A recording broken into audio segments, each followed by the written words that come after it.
For years, my mother kept telling me that it's nothing new to have women as soldiers, as diplomats, as politicians, as explorers, that the women of my generation did not invent the wheel.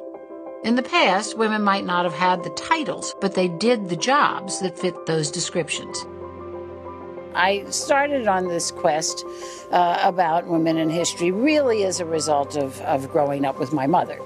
And many of you knew her, Lindy Boggs. I watched when I was growing up here in post-World War II Washington, the women, my mother and her cohorts, running everything. Cokie Roberts has been a fabulous author, journalist, historian, and has spent countless hours devoted to the National Archives and our programming and our ambitions. I'm just glad we at the Archives, who appreciate her, is recognizing her tonight. First, let us establish that Cokie Roberts is something very special in our country. She has been able to take a life of public service that she was raised in, and through her presentation, through her writing, have it be understood and appreciated by many more people. That's a gift. Journalism is the first draft of history. And certainly she wrote the first draft of history in many places and in many stories that she covered. But unlike most of us, she also wrote the second, third, fifth, and 10th draft of history when she began writing books about important, mainly women figures who had been uncovered for centuries. You can't leave half of the human race out of history. It's basically inaccurate history. I thought it was terribly important to write about and educate people about the contributions of these women, but also just what they were thinking and doing in everyday life. You get a much, much fuller picture of American life through the letters of women. Women's letters are just so much better than men's letters. Abigail's lively letters serve as snapshots of the times, as well as frank renditions of her own fears and fortunes. She once told John, "My pen is always freer than my tongue. I have written many things to you that I suppose I never could have talked." She is constantly reminding us of language in the letter from Abigail Adams to John Adams in 1776. Reminding her husband, who is in the process of establishing this new government, to remember the ladies.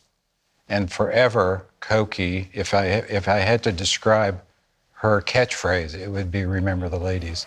She has been instrumental in reminding all of us at all levels of our society about the role of women in our history in a way that no one else has. Cokie has influenced me and a whole generation of American historians, not only by saying, make sure that you get the dimension of American politics and history that was women and women's contributions and women at the center of things, but at the same time, she has gone and she's done the really tough work of going into the archives and going into old newspapers and turning up all sorts of original primary sources that we never had before, and thanks to Cokie, we now do. One of the things that comes out in the books sometimes is what not very good husbands these men were, who were the founders, the founding fathers. Well, they were the founding fathers of the country, but their wives were the founding fathers of everything they left undone at home.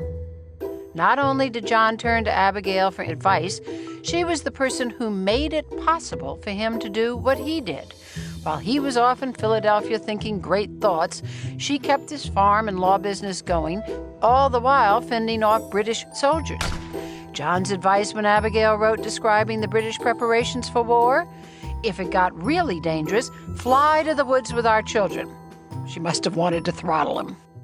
I'm reading their mail, you know, and right, and literally reading their mail, right? So their letters are fabulous. They are frank and funny, feisty, right? And some of them are just fabulous. I mean, there's one in here where Verena Davis, who's the wife of Jefferson Davis, says about Stephen Douglas that he stinks, and you know, she's glad a new water system's coming to town, so he might wash more often. Right. She means he actually stinks. Right. Something that Cokie often says is history is gossip. What it really does is tell you that they are human beings who are operating and that history isn't just a set of dry facts. One of the wonderful things about reading those books is the detail. What the day was like, what the weather was like, what the crowd was like, what people were wearing. If Martha Washington hadn't realized that she would be playing a very public role before that enthusiastic greeting, she certainly knew it after. But she didn't need lessons in political savvy. The wealthy Mrs. Washington arrived wearing a homespun gown, a forerunner of Pat Nixon's good Republican cloth coat. You read Cokie's books, it's almost like the moment in The Wizard of Oz where it goes from black and white to color. You sort of get it. It seems a little bit more true to life. And thanks to Cokie, we now have a three-dimensional perspective on how this country really worked in its earlier days. Modern women, and men too, but modern women are a bunch of sissies. I mean, you know, compared to what these women went through, it's just remarkable. I mean, when somebody says to me, I can't do it all, I feel like saying, meet your great-grandmother, you know, and talk to her about it. Because really, they did do it all, and they didn't complain about it. You know, they complained a little bit, but, you know. One of the most extraordinary things about life with Cokie is her family and her friends, and how close she keeps everybody to her. She's also been a tremendous friend of the National Archives, has been on the board for many years, and in fact, on my first day in the office, when I sat at my desk for the first time and opened my middle drawer, there was a note from Cokie welcoming me to Washington. Of course, the point about the archives is these papers and these films and these recordings and these posters and these treaties, they're ours. They belong to us. This houses America. And it really is a wonderful thing that we understand this, that we the people, are the people who own what's in here. What is the thing that people will say about Cokie Roberts 100 years from now? She was a smart cookie who did a lot of good for other people and who was kind to people. When you put together all the pieces of her life as a child of Congress, as a journalist, as an analyst, as an anchor, as an historian, it's all connected by this idea of really reverence for our history and our institutions, and by the idea that she wants to do everything she can to make sure that those institutions live on in the strongest way possible for decades, centuries more. And I think that her love for our country and our institutions infuses everything she's done.